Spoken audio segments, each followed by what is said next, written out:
Hi, everyone. This is John V. Santor in Sunset Park, and I just wanted to take some time to talk through a few of the economic development issues that I've been following. This is by no means comprehensive. These are just some of the things that I'm aware of and that I've been following. I think that all of these matters and so many others could be discussed in Community Board 7 or public meetings of all kinds to increase public awareness and engagement. And there's a lot that is known about some of these issues. I think there's a lot that is not known about them.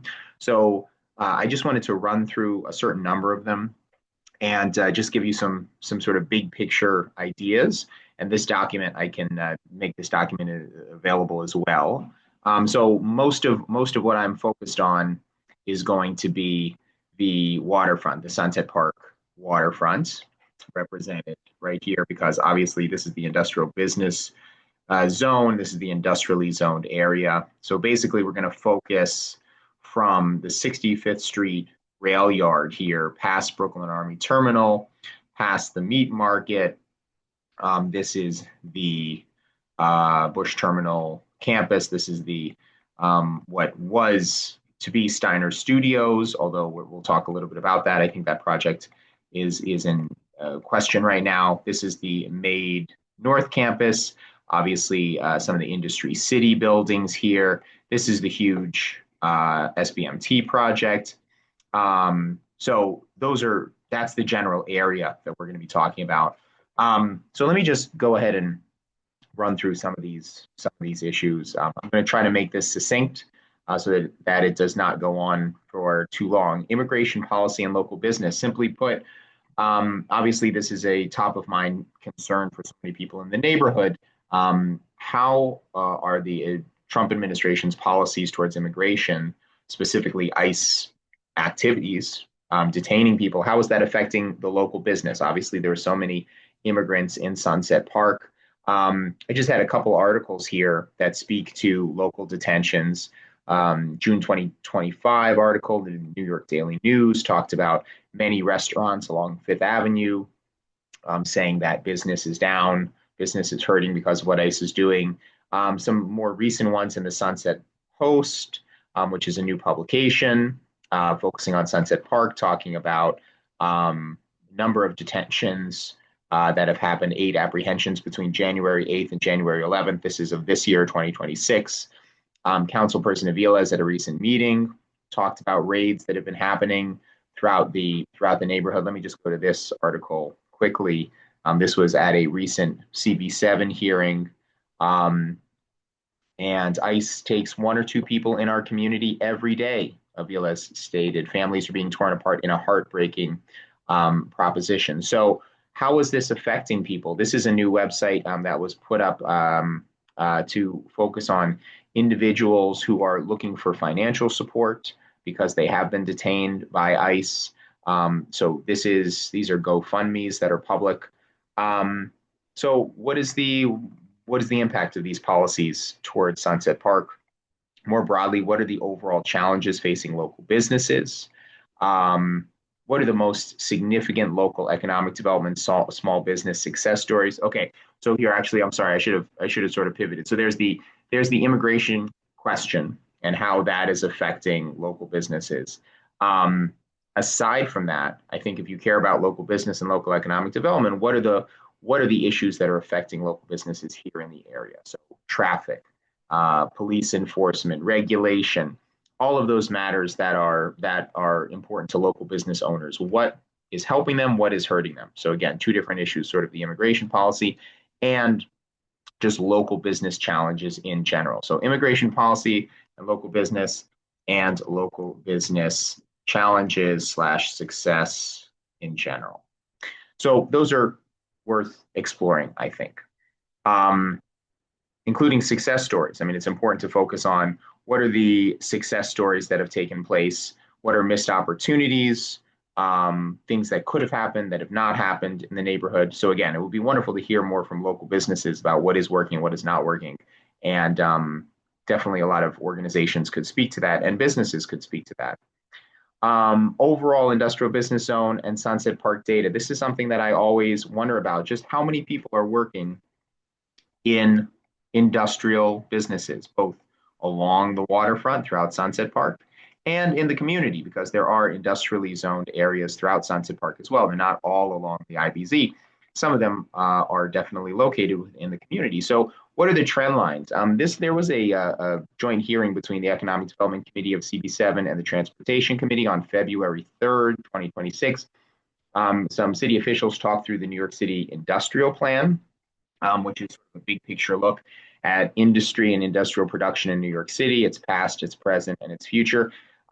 They directed people to the industrial plan itself, which was put out by the city. It's got a ton of information. I can't even begin to get into it now because I would have to look through it much more closely, but it would be wonderful to understand it better.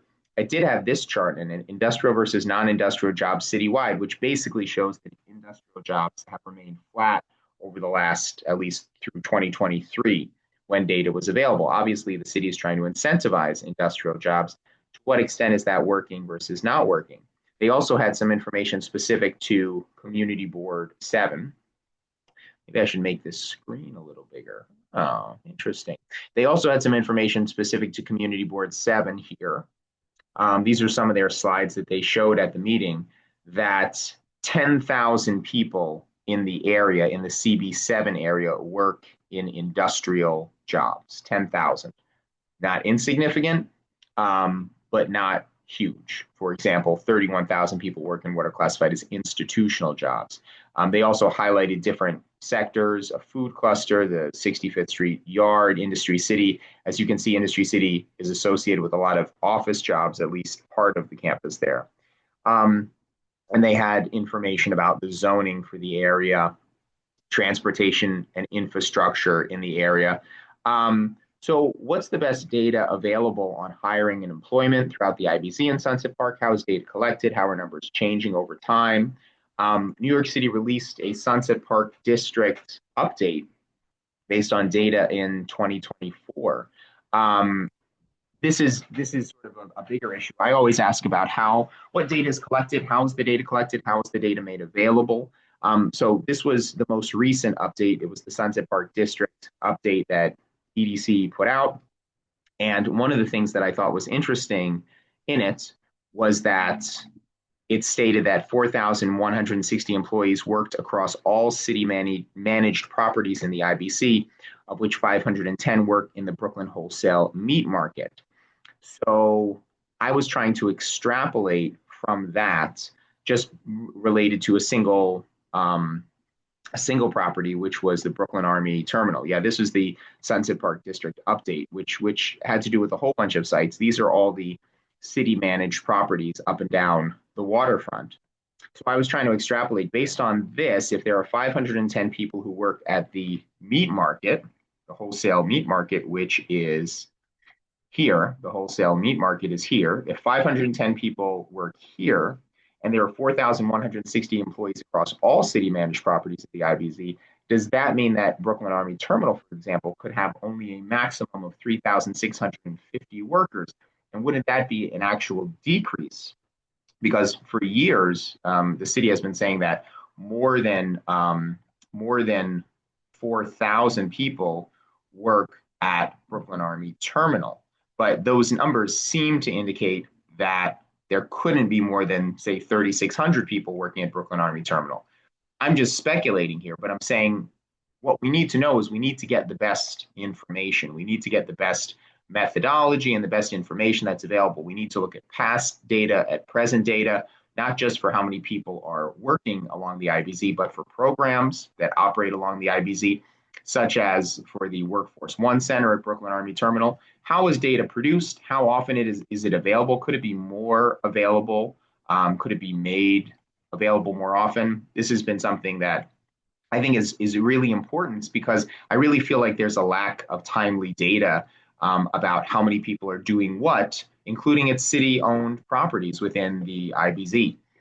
I should point out, when it comes to data, Industry City, we don't have data on Industry City. This is jumping around a little bit, but during the rezoning struggle several years ago, Industry City set up a website, Sunset Park Opportunity, where it was putting out some information on the number of people who work there, there has been, pretty consistent drumbeat of stories about new leases coming into Industry City, but that website has been down for years, and I'm unaware of any timely or ongoing tracking of data from Industry City, at least nothing that's public, about how many people are working in Industry City. And obviously, Industry City remains a massive property here in Sunset Park. So during the rezoning, they were providing some information. I never thought it was enough, but it was something. And now I just don't think we're getting any consistent information about who's working there and what they're doing. So again, data disclosure in general. Related to that, Intro 860, Intro 861, these were laws co-authored or authored by Councilperson Aviles. They were passed by the council. What could they do to increase information sharing? This is from last year from the councilperson's IG page, their Instagram, her Instagram page. There were two different bills. Intro 860 requires the city to report on how many local residents are hired through EDC's workforce development opportunities. That's one bill. Intro 861 requires the city to disclose information related to the two community benefits agreements. So what can we get from these bills, 860 and 861? What are we going to get from them? What could we get from them? It would be great to know more about that. Information is available on them, but it would be great to know what they're going to report and when they're going to report it. In general, next topic, in general, the relationship between EDC and Sunset Park in general. Obviously, EDC is a huge player in Sunset Park. It controls a lot of industrial property. How do local elected officials feel about the way EDC conducts its economic development work? So this is just a general question. What is the relationship between the neighborhood and EDC? How is it interacting with local officials? This has been a contentious topic for a long time, as far as I can tell. That relationship has waxed and waned and has changed over the years. But organizations like UPROS, for example, they often highlight their grid report, which they're saying is let me see if I want to see if this is still at the top of the UPROS website. UPROS website. They've got the Grid 2.0. Oh, this is a petition that they're doing. I just wanted to bring the Grid 2.0 up here because there are so many. UPROS talks about it all the time.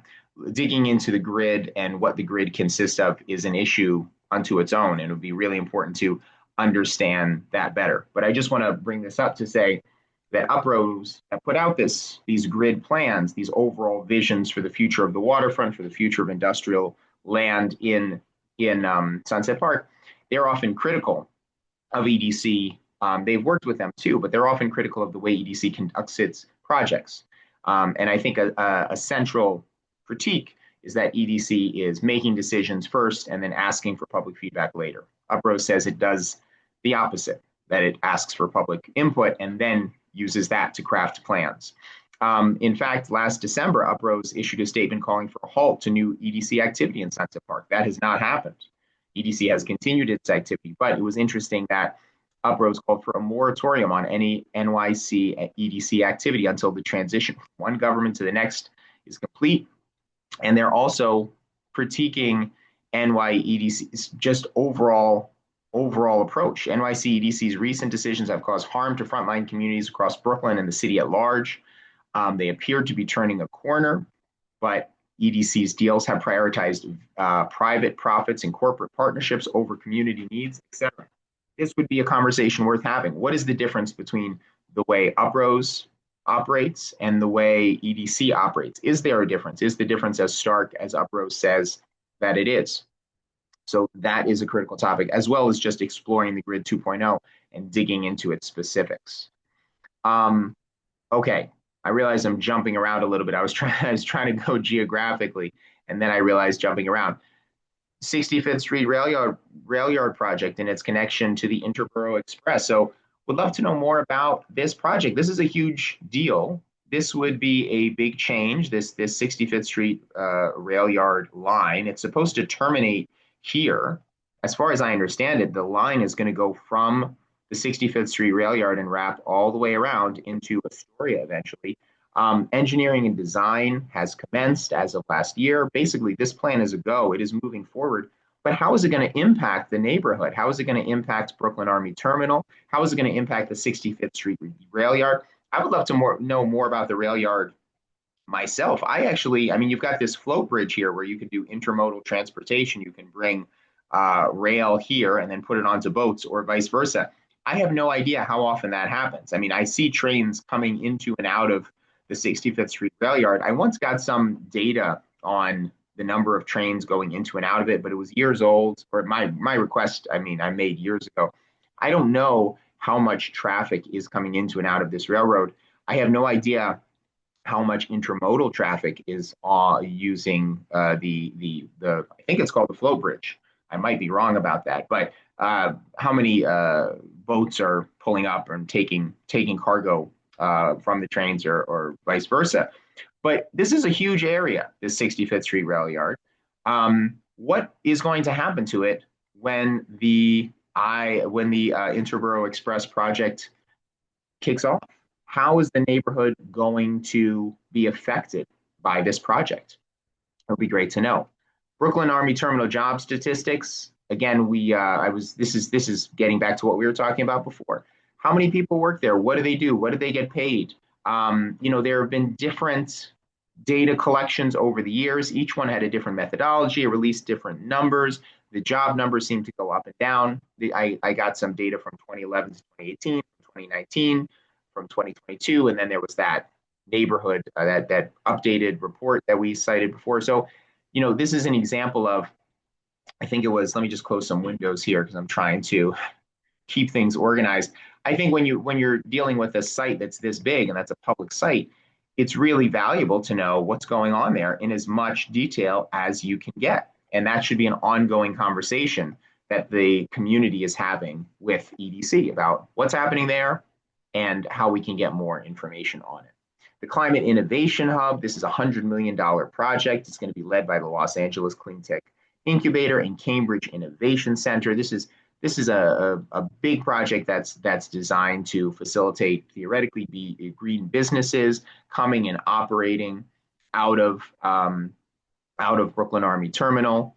The plan was criticized by UPROS. Digging into that criticism would be important to try to understand why the city thinks that this is the right way to do this, why UPROS thinks that this is not the right way to do this. That would be a conversation worth having. There's also, in relation to this, an EDC awarded $1.4 million to the South Brooklyn Industrial Development Corporation to lead an economic mobility network across Sunset Park, connecting local residents to good-paying jobs in innovation industries such as life science and the green economy. Their partners, the Economic Mobility Network, includes Brooklyn Workforce Innovations, Opportunity for a Better Tomorrow, Chinese American Planning Council. I could be confusing things here, but I think that obviously the idea is to get this to play into the Climate Innovation Hub and to help feed workers into the Climate Innovation Hub. So what are we going to know about this? How much information are we going to get about how this economic mobility network is working, what it does, how effective it is? It would be wonderful to understand all of these things in greater detail. So much more could be said on this. Again, I'm trying to go quickly, and also, to be honest, there's just a lot that I don't know and haven't studied about even these very significant projects, and that's why I think it's so important to have more community conversations about these. Understanding community solar power and solar power in general. Where does solar power exist today? Where could it exist? How is it funded and deployed? UPROS has been linked to a major public solar plan where the benefits are accruing to people. So basically, this big solar array, which is going to be operating on the roof of the Brooklyn Army Terminal, if I understand it correctly, will be delivering power to people in the neighborhood, if I understand it correctly, or at least reducing the electricity bills of people in the neighborhood. But so that was a multi-year effort. This was a recent WNYC story with Elizabeth Yampierre focused on it.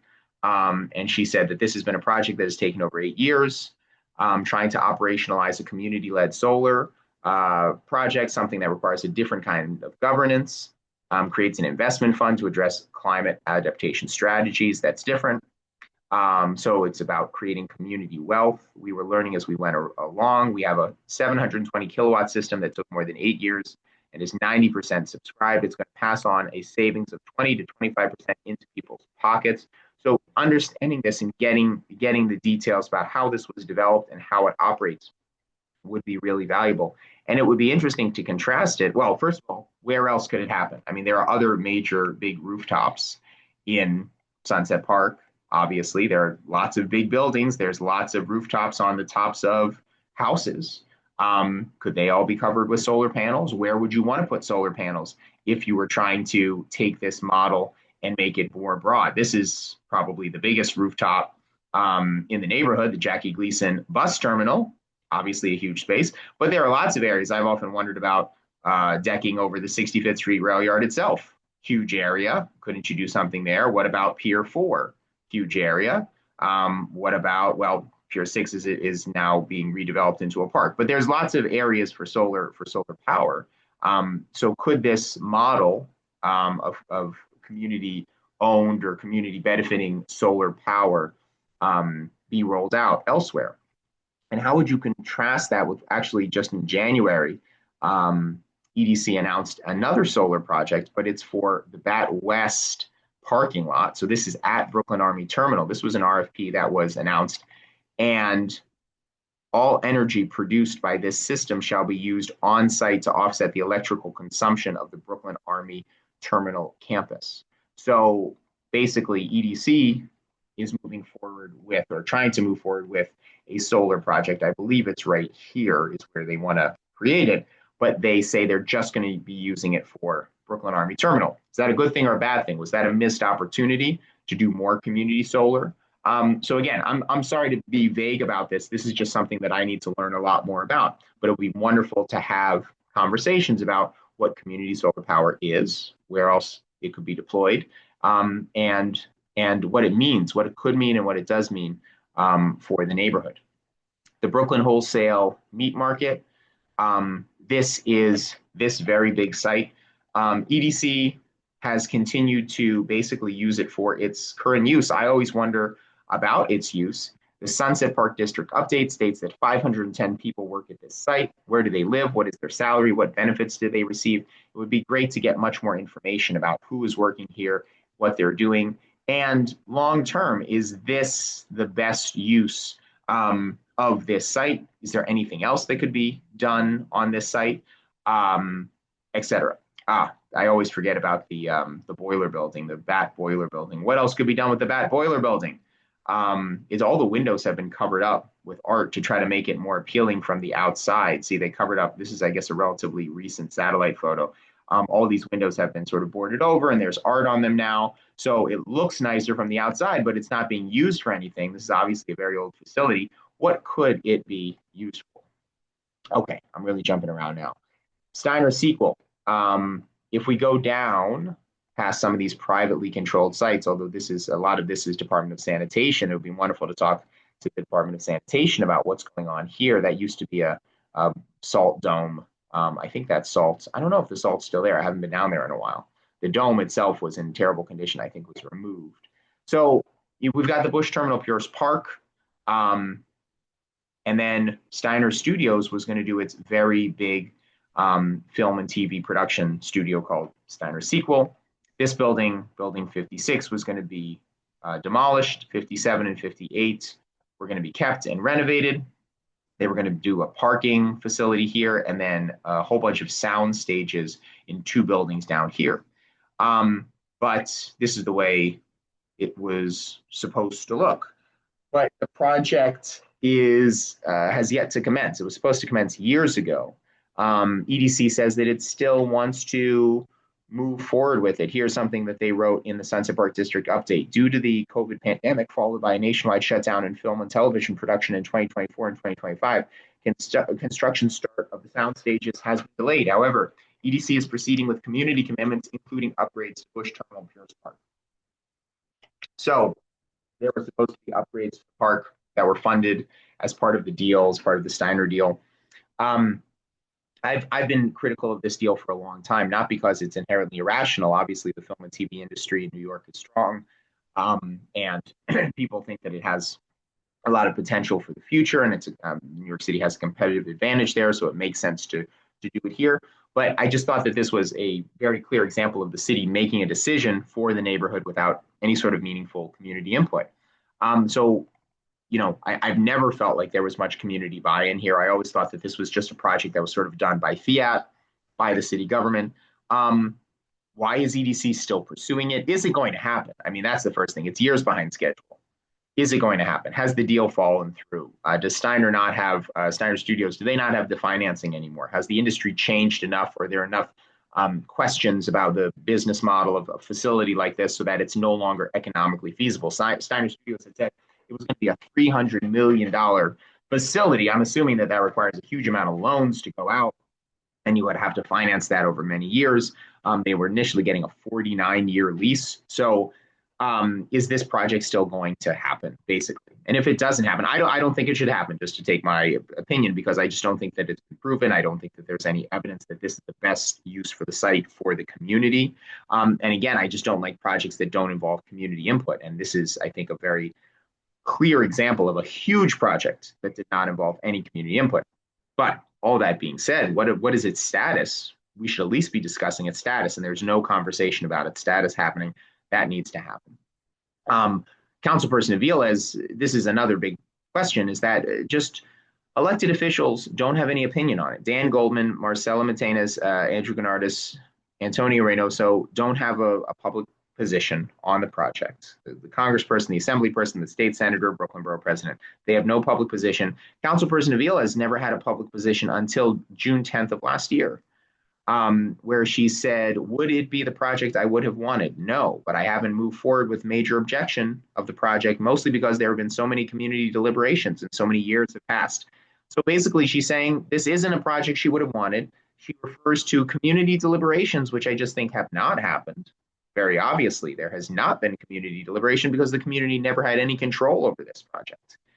The only thing it was brought into was about money invested in the playground, which people wanted. They wanted a playground to be filled over here, and they wanted the park completed with money from Steiner Studios. So there was conversations around that, but the actual project itself was not the product of community deliberation. So I think this is a very strange situation and not a democratic situation that has to be addressed. The Made Bush Terminal is the northern portion of this same area. And I just wanted to raise some questions about Building A, Building C, what leases have been signed, how are the buildings being marketed, how are they being used, who's in the buildings as of now, who is going to be in them, what kind of data are we going to be getting about who is working here and how much money they're making, what industries are they associated with. Again, the transparency questions come up here. The cafe building is, let's zoom in, let's get a little bit closer here. The cafe building is here. Is that the cafe building? That's the cafe building to my knowledge. So there's an RFEI that was put out last year about trying to redevelop the cafe building. And again, this is about the site in general. Here's the cafe building. So they're trying to bring in, I guess, someone to operate it, but they initially put out an RFEI last year. I don't know the status of that. I don't believe there has been an RFP for this. But again, my overall problem here is the community is not talking about it.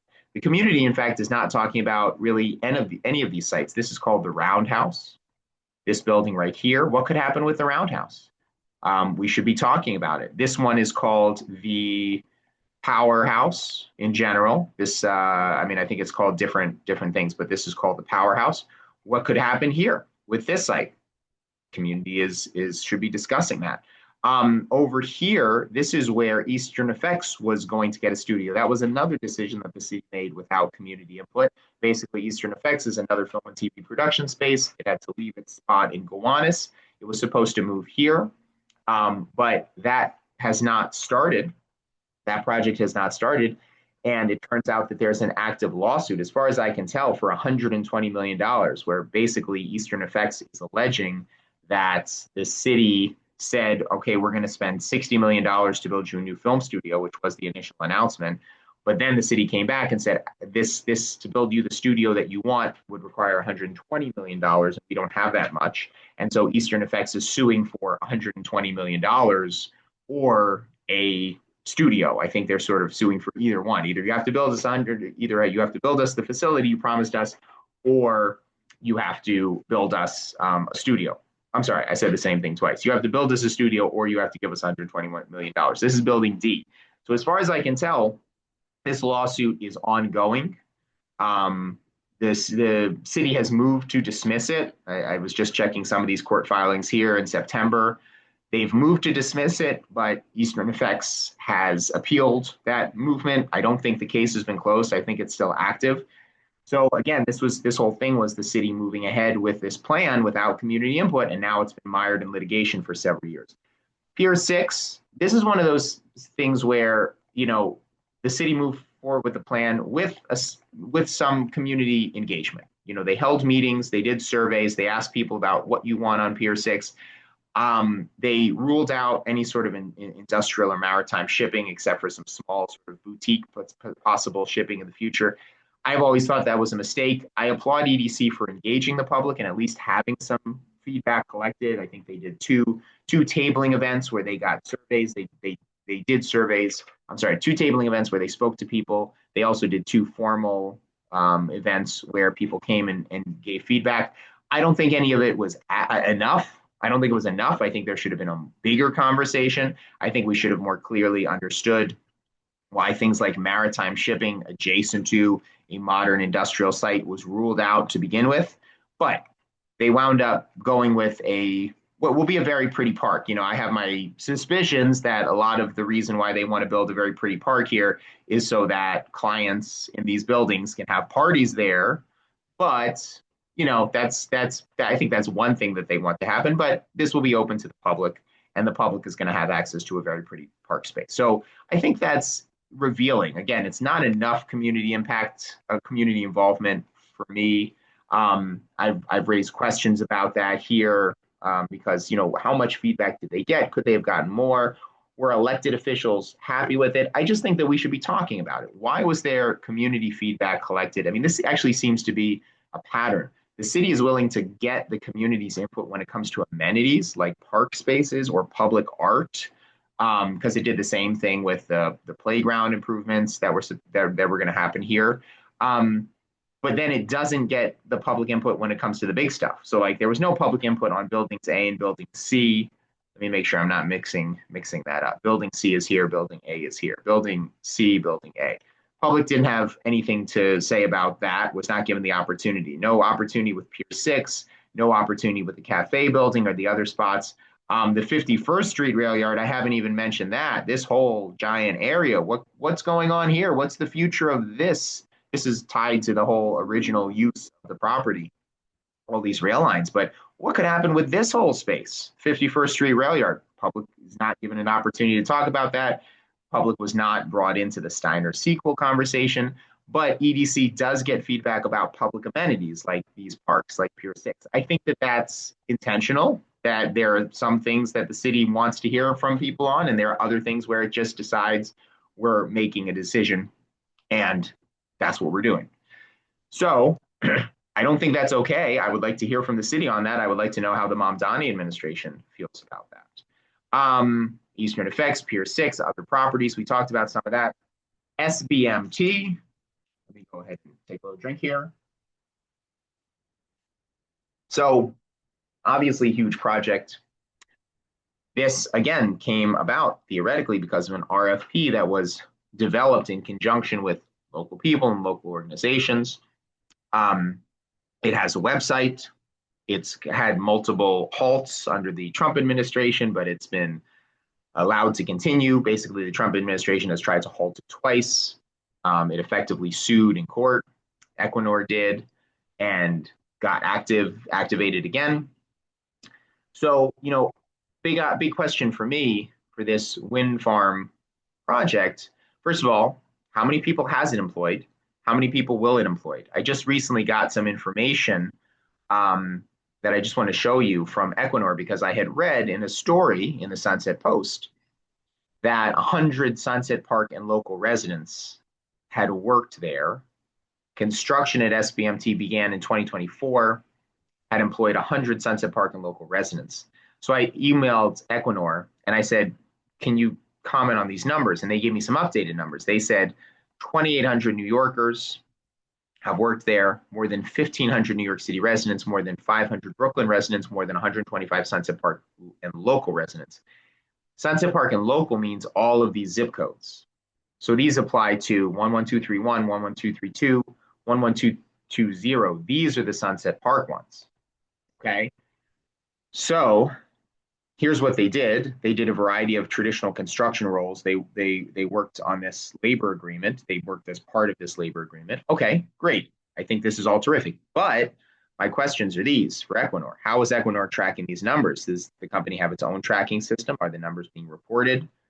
Does Equinor have a breakdown of how many local people have performed different types of jobs? For example, how many local people have worked as a painter versus how many have worked as an operating engineer? See, they said that all of these key jobs, electrical work, piling, concrete work, rebuilding the bulkhead, unionized workforce, etc. That's what's made up in these jobs. Okay, so how many people have done what types of jobs? Can you refine the data to the Sunset Park zip codes and the Red Hook area? I'm sorry, 11232, 11231, and 11220 includes Sunset Park and Red Hook. Can you refine the data to that? Do you know how long the jobs lasted? Did you work on something for a month or did you work on something for a year? And how can we get this data going forward? So those are my questions there. It would be great to speak to Equinor about that information. And then there's the whole question about the supply chain that's been talked about, the ecosystem supply chain. Really important to understand that. And the Offshore Ecosystem Fund and the SBMT Special Projects Fund. Okay, so these are two different pots of money. There was a $5 million Equinor Offshore Ecosystem Fund. There were awardees of that already got money. So it would be wonderful to understand more about how the money was spent, is being spent. This is back from October of 2023. So how has that 5 million pot been used? How is it benefiting people? And then there's an ongoing special projects fund, which was initially the task force, the Sunset Park Task Force. Oh boy, I haven't even talked about that yet. The Sunset Park Task Force was supposed to have authority over that money, or at least directional authority, like helping to decide how it was funded. But then Councilperson Vilas explained last June that it was going to be removed. I think this is an ongoing pot of money that Equinor contributes to as part of its lease, to my understanding. So basically, it's going to be administered independently. The city did put out an RFP for this fund last November. So basically, where is it here? It was the Special Purpose Project Fund on page 14. So they're looking for an administrator, as far as I understand it. They're looking for an administrator is to administer this money. The Special Purpose Projects Fund is funded through a 5% set aside of the annual gross rent derived from the subleases at SBMT. So they've already collected $700,000. They anticipate 860,000 in funds by the end of 2025, et cetera. So they're looking for, I believe, an administrator for that fund. So critical issue. I mean, that's a lot of money. It's an ongoing amount of money that has to be administered and distributed to organizations in the community. So how is that RFP going to play out? Who's going to be selected? How is that operator going to work, et cetera? So the submissions were due by January 29th for that community fund administrator. Again, my understanding here is that's what they're looking for. They're looking for, among others, a community fund administrator for the Special Purpose Projects Fund. So I mentioned the Sunset Park Task Force. It's gone. The Sunset Park Task Force was dissolved. The council person announced in November Do I not have this here? Oh, this is an old version. So June 10th, the council person of last year, um, June 10th said, oh, this was about the Special Purchase Projects Fund. Oh, no, this was about the task force itself. Basically, hold on a second. I've got old information here. So the council person dissolved the Sunset Park Task Force. I'm gonna have to go and find the story. The Sunset Park Task Force is no more. Sunset Park Task Force. See if we can find the story. Here we go. The council person replaced it with neighborhood assemblies. So this was announced in November. This was the last meeting of the Sunset Park Task Force, which still has their website up, but it is gone. So basically, the task force has been dissolved, and what the council person said is that she was going to create neighborhood assemblies that would meet approximately quarterly based on issues that people are interested in. Here was the slideshow announcing this decision to dissolve the task force. Sunset Park Task Force accomplishments. EDC and the council member's office has discussed next steps, having accomplished the goals of the 2015 agreement that created the Sunset Park Task Force. The Sunset Park Task Force will sunset after this meeting. And so in its place, the council member and EDC are committed to future assemblies and workshops on a topic of choice that is co-developed and facilitated by the council member's office. EDC will give updates. So basically, there's supposed to be a new way that this operates. We're supposed to have neighborhood assemblies. I did reach out to the councilperson's office with questions about how those assemblies work. And I have not heard back from them about that. So how are these assemblies going to work? How are they going to operate? Really important to know. These assemblies don't seem to have any formal authority, but they're theoretically supposed to be a place where the community can come together and talk with EDC about major economic development issues. So how are they going to, I mean, that was announced in November. We're now in March, so it's been almost 4 months, it's been almost 4 months. It's been 3 months and a week. So how is this going to operate? NYC budget spending on the IBZ. How is EDC deciding what money to spend, how to spend the money? This gets back to a concern that I have. EDC stated a couple years ago that it had increased the budget for Building C for the Made in New York campus has increased twice. It was originally 160 million. I'm forgetting my numbers. 130 million, somewhere around there. There was an announcement that it had to increase by 97 million. Then there was another announcement that it was going to increase by 98.7 million more for Building C. This was a couple years ago when they made this announcement. We needed $98.7 million. It was supposed to be city capital money. And I looked into this for a while. I still would love to look into it more, but it's basically, as far as I can tell, this $98.7 million was never in city budget documents. We couldn't have found out it was being proposed. We couldn't have found out that it was the city wanted to spend it before it authorized the spending. I still don't really understand how the money was authorized, if it was new money versus repurposed old money. Also, Councilperson Avila has said that she didn't know anything about it. I just found all of this extremely strange, and I still do. I've never gotten to the bottom of it. How could the city take $98.7 million and give it to a single project, which in this case is Building C? How could the city do that and nobody knows about it? The public doesn't know about it. The council person doesn't know about it. How could that much money just be moved around without disclosure and discussion and debate? It's never made sense to me. I think we should know how funding decisions are made pertaining to the industrial business zone and the waterfront in general. Last mile trucking facilities. This was a huge issue several years ago. A whole bunch of trucking facilities were dropped on the Sunset Park and especially Red Hook too. Waterfronts in the area all at once. So, down here, no, I'm gonna confuse myself massively right here. There was Sunset Industrial Park, which was going to get one. A whole bunch of them were being constructed at the same time in Red Hook. Here are some of them right here. That's IKEA. That's a last mile facility. There was another last mile facility right here. Again, I'm not sure when these satellite images are from. Here's another one in Red Hook. These all got built at the same time. There's this giant UPS site, which was going to be a last mile, but has not that has not worked out for them. But anyway, all of these sites were as of right. They all got built in the same time, at the same time. Here we go.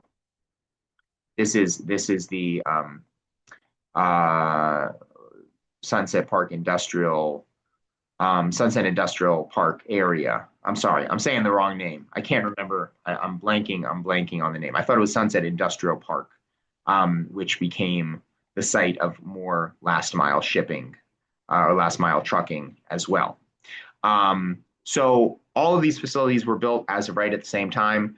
There were a lot of concerns that people had about them and how they were going to impact the community, traffic, environmental quality, street safety.